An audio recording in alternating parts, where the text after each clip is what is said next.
Hello everybody, we're here to show you Infini, a platformer with all platforms that's currently developed by Barnac for PC and consoles.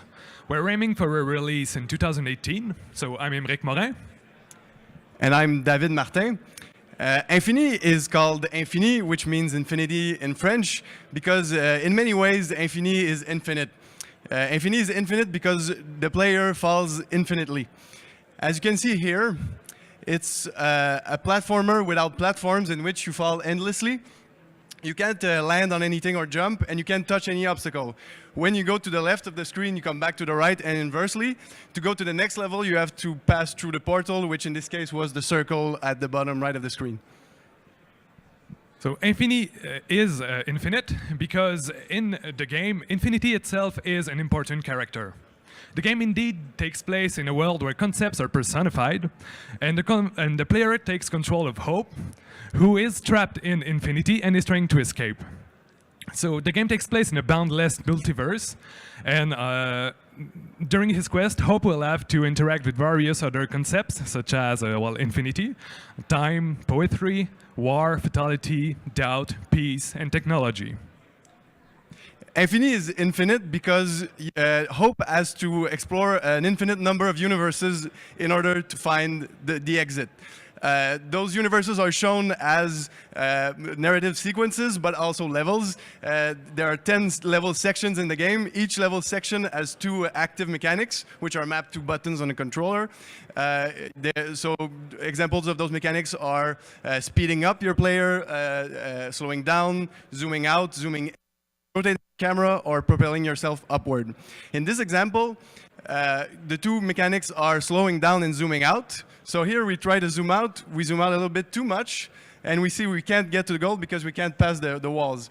And we try again, we know better this time, so we zoom out just the right amount, and we can get to the portal.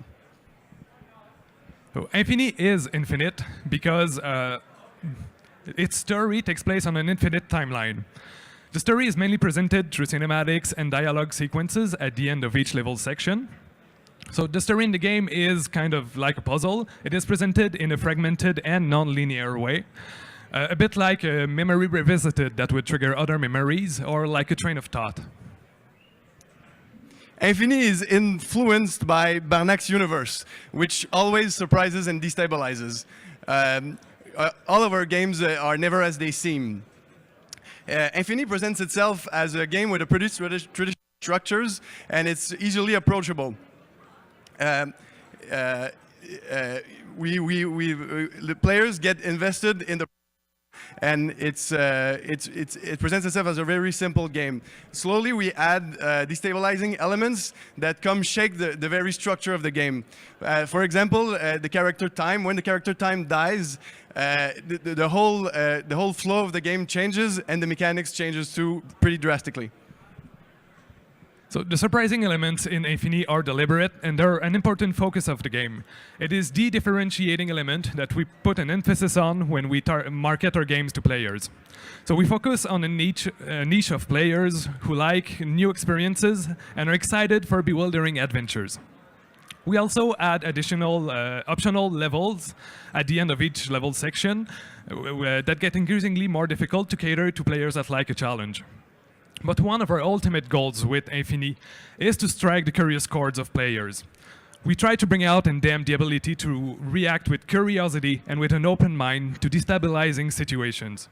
So I guess you could say in a way that our hidden agenda is to create mind-blowing and mind-expanding experiences for our players. So with that being said, let's take a quick peek at Infini.